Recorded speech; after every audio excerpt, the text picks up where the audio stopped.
Assalamualaikum warahmatullahi wabarakatuh. Perkenalkan, nama saya Selvenia Tris akan menjelaskan tentang parallel computing, grid computing, shared memory, dan hybrid memory untuk tugas arsitektur dan organisasi komputer.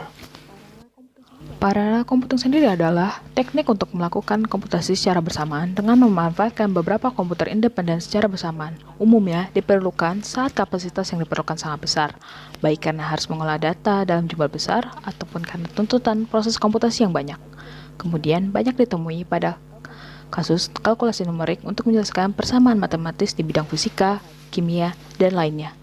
Kemudian, konsep paralel computing sendiri adalah kemampuan menjalankan tugas atau aplikasi lebih dari satu aplikasi dan dijalankan secara simultan atau bersamaan pada sebuah komputer. Tujuan utamanya adalah untuk mempersingkat waktu eksekusi program yang menggunakan komputasi serial. Kemudian, adalah penggunaan sumber daya yang melibatkan banyak komputer yang terdistribusi dan terpisah secara geografis untuk memecahkan persoalan komputasi dalam skala besar. Grid computing merupakan sebuah sistem komputasi terdistribusi yang memungkinkan seluruh sumber daya atau resource dalam jaringan, seperti pemrosesan, bandwidth jaringan, dan kapasitas media penyimpanan. Konsep dari grid computing adalah sumber daya dikelola dan dikendalikan secara lokal. Sumber daya yang berbeda, punya kebijakan dan mekanisme yang berbeda.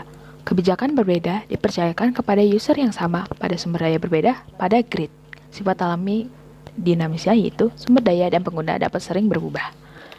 Kemudian, perbedaan dari parallel computing dan grid computing yaitu komputasi paralel bersifat homogen atau seluruh resource yang digunakan serupa, sedangkan komputasi grid bisa berbeda secara heterogen atau berasal dari bermacam-macam resource yang berbeda, ataupun bisa juga homogen.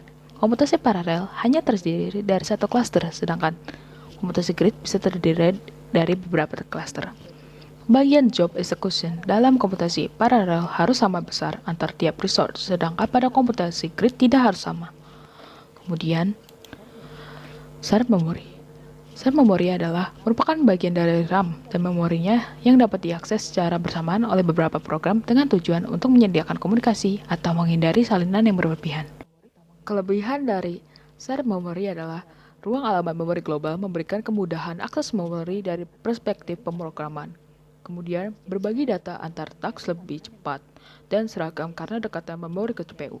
Namun, ada kelemahannya, yaitu tidak scalable, yaitu penambahan CPU dapat menambahkan traffic pada jalur shared memory. Kemudian, programmer bertanggung jawab untuk sinkronasi yang memastikan akses yang tepat ke memori global.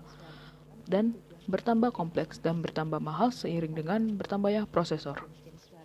Jenis-jenis shared memory ada dua. Yang pertama adalah Uniform Memory Access, yang memiliki karakteristik semua prosesor dapat mengakses memori sebagai ruang alamat bersama. Kemudian, setiap prosesor dapat bekerja secara independen, namun saling berbagi memori. Kemudian, perubahan pada suatu lokasi memori oleh sebuah prosesor dapat diketahui oleh prosesor lainnya.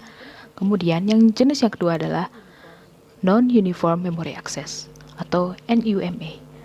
Memiliki karakteristik jumlah prosesor memiliki bank alamat memori sendiri. Kemudian, prosesor dapat mengakses memori lokal dengan cepat, namun mengakses memori remote lebih lambat.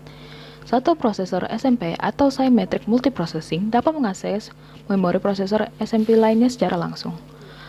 SMP atau Symmetric Multiprocessing yaitu arsitektur yang menggabungkan dua atau lebih prosesor identik yang terhubung kepada satu memori yang sama. Kemudian ada Hybrid Memory, yang terdiri dari arsitektur memori shared dan distributed. Komponen shared memory ada komputer SMP coherent, atau prosesor pada mesin SMP memiliki akses global ke memori pada mesin tersebut.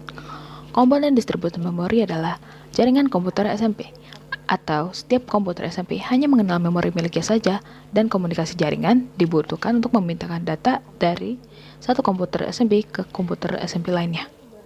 Sekian penjelasan saya pada hari ini, kurang lebihnya mohon maaf. Wassalamualaikum warahmatullahi wabarakatuh.